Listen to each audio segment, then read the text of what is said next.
সভাপতি সম্পাদক বিশেষভাৱে অনুৰোধ কৰিম আপোনালোকে জাতি শ্ৰদ্ধাৰ ক্ষেত্ৰত জাতিৰ আন্তৰিকতাৰ ক্ষেত্ৰত জাতিৰ সংগ্ৰামৰ ক্ষেত্ৰত আপোনালোকে জনগোষ্ঠীৰ আজি উত্তৰৰ ক্ষেত্ৰত আজি এই বৃহত্তৰ খালমাৰৰ অন্তৰ্গত যি এৰিয়া বিস্তৃত হৈ আছে আমাৰ জনগোষ্ঠীৰ মানুহে ৰাজনীতিৰ ক্ষেত্ৰত সমাজৰ ক্ষেত্ৰত যি ক্ষেত্ৰত বিস্তৃত হৈ আছে আজি পোহৰ ব্যৱস্থা কৰাৰ কাৰণে আমি সংগ্ৰাম কৰি আছো যিসকল সংগ্ৰামসকল আক্ৰাসৰ অন্তৰ্গত হোৱা মই ভাবো আমাৰ ইয়াত আজি আঞ্চলিকখন গঠন হলে যেহেতু আজি যিখন ইয়াত সভা অনুষ্ঠিত হৈছে খুবই ভাল লাগিছে।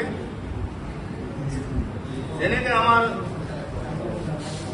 বক্তাবিলাকে কৈ গ'ল যে আমাৰ জাতি জনগোষ্ঠীৰ প্ৰতি যি নিষ্ঠা হ'ব লাগে সেই নিষ্ঠাবিলাক আমাৰ মাজত নোহোৱা হৈছে। বা ইয়াৰ আগতে আক্ৰাসু বুলি এটা কমিটি ইয়াত আছিল, সেই কথা ময়ো শুনিছোঁ। কিন্তু সময়ত যেনেকে জাতি বক্তাবিলাকে কৈছে যে ক'ত কমিটি ক'ত কি কোনে আছিল কোনে নাই সেইবিলাক কথা গম নাপাওঁ।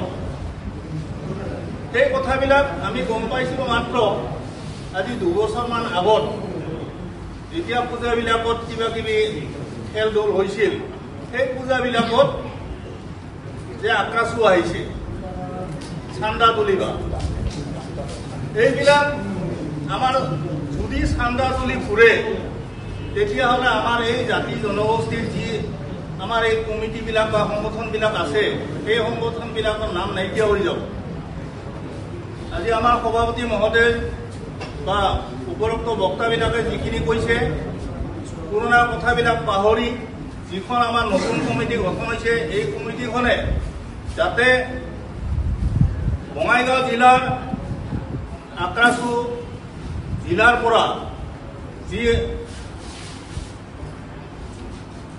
কিবা কাৰ্যসূচী লয় সেই কাৰ্যসূচী আমাৰ আঞ্চলিকত আহে, সেই কাৰ্যসূচী হিচাপত তেওঁলোকে সেই কাৰ্যসূচীবিলাক হাতত লয়, ৰাইজক সজাগ কৰে।